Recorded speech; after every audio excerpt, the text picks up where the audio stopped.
So, what is React and why exactly would you use it? Well, if we visit the official webpage, React.dev, we get an answer. It's a library for web and native user interfaces. So, put in other words, React is a library for building user interfaces. That's what React is all about. And as it turns out, it's a JavaScript library for building user interfaces. But that, of course, still doesn't answer the other question. Why would you use it? And the answer can be found if you visit a web page that uses React, like for example Netflix. As you navigate around on such a website, you'll see that all these transitions are super smooth, pretty much instant, and you never have this effect where you seem to load a new page, so where you seem to wait for a new page to be sent back by the server. To some extent, it therefore feels like a mobile app. Because in mobile apps, getting instant feedback and having smooth transitions is pretty much the standard.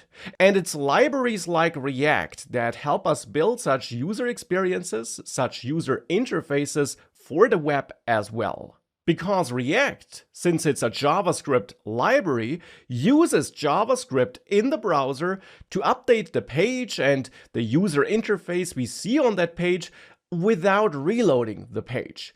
JavaScript can do that because JavaScript in the end runs kind of in the background of a website, and JavaScript is able to read and manipulate the web page after it was loaded. So JavaScript can, for example, make sure that as I click on the Movies tab, it fetches the movies data behind the scenes in the background without reloading or leaving the page, and it then updates what I see on the screen with that movies data, leading to that smooth transition between those pages. But wait a second, since this is all JavaScript in the end, why do we need this React library for JavaScript? Because, as you will see in the next lecture, where I'll compare using just JavaScript to using libraries like React, working with just JavaScript, of course, is an option, but it isn't a great one. It's cumbersome, it means more work for you, it can be more error-prone, and especially if you're building more complex user interfaces and more complex applications, like this Netflix web app, then using just vanilla JavaScript, so without any library like React, would just be a huge pain and wouldn't be a very realistic option, to be honest.